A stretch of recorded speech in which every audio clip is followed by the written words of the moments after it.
Hi, welcome in the episode number 25 of Euro2024 Mastermind. And this is the first video where I will analyze games that happened yesterday, the day before. And today was the opening game between Germany and Scotland. And I want to share some of my thoughts. I thought before the tournament that this will be not a spectacular one. I thought that a win by like 4-0 can be the biggest. I thought that maybe 4-0 with Portugal with Georgia. It will be 4-0. But already in first game we saw 5-1, 6 goals, where I thought that 3 is maximum. I even could bet under 2.5, but it was 6 goals. Even it ended with both teams to score BTTS. That's the most iconic, I think, the most surprising, and it makes me smile that it is that Scotland scored a goal. But I have some stats. Where are the stats? The stats that Scotland had 1 shot, but they had 0 shots on target. Yes, they had a shot that landed on the head of Rudiger, and it ended as a goal. Yeah, because on SofaScore you could see that even Antonio Rudiger has a shot. If you pick shots of Scotland, you see that there is a shot of Antonio Rudiger. That's awesome. Yeah, maybe put a bit the player like Scotland disappointed a lot that they couldn't react to the 1 or 2 goals, and they should play a bit better defense. They shouldn't let get 3 goals in first half. And Portuguese make I don't know what he was thinking about in this penalty area. You have VAR, they see everything. You just can't miss. Like, if you make this big mistake, it will be seen on the camera, and you can't run away with it. It's kind of a problem. But also, yeah, there is nothing special to talk about Scotland. Goalkeeper didn't save them. Nobody saved them. No players were like shining or being spectacular. If we talk about the whole team, how many passes they had? They had expected goals 0.02. Can I check passes? They're on the website. 189 passes, were 650 from Germany. Germany had 10 shots on target, 5 goals, 50% convert rate, 2.15 expected goals. Yeah, because these goals weren't very much expected. That happened. They had 1 big chance. They scored 5 goals. Yeah. Yeah, I also didn't predict this game well, because I thought that Scotland, I bet over of falls from Scotland, but it looked like this game looked super boring. The players of Germany were just passing the ball, and Scotland showed no energy, no pressing, no like tackle. Even when we are losing 3-0, and you should be like frustrated, and you just foul enemies, rivals, because you feel frustrated. The only thing you can do is like kick them. You can't touch the ball, just kick them in the leg.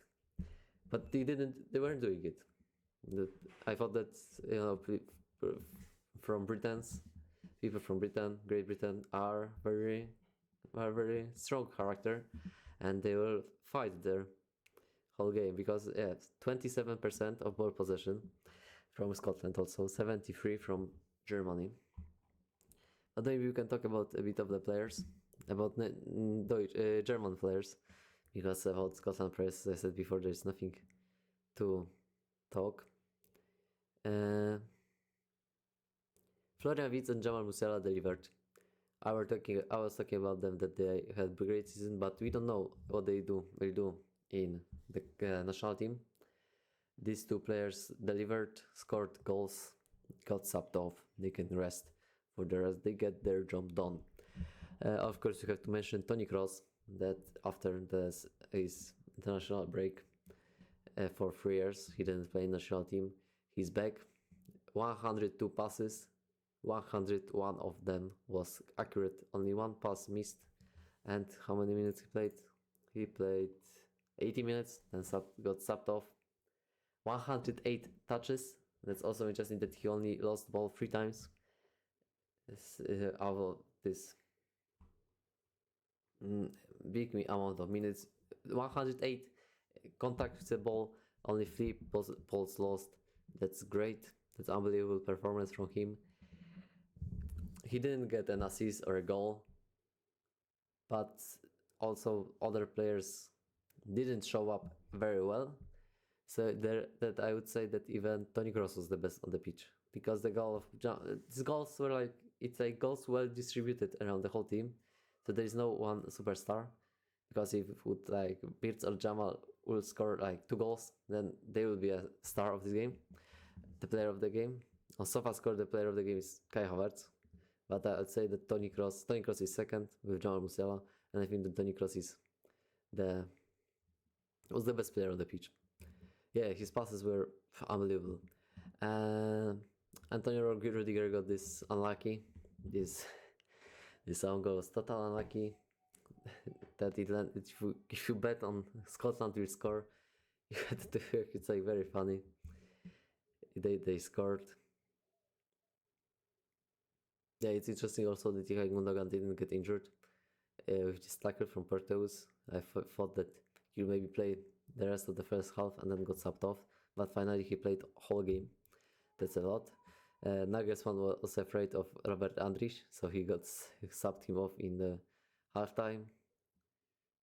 Yeah, it's also interesting that there was a change in refereeing, that the referee gives a yellow card for arguing with him for everyone instead of the captain.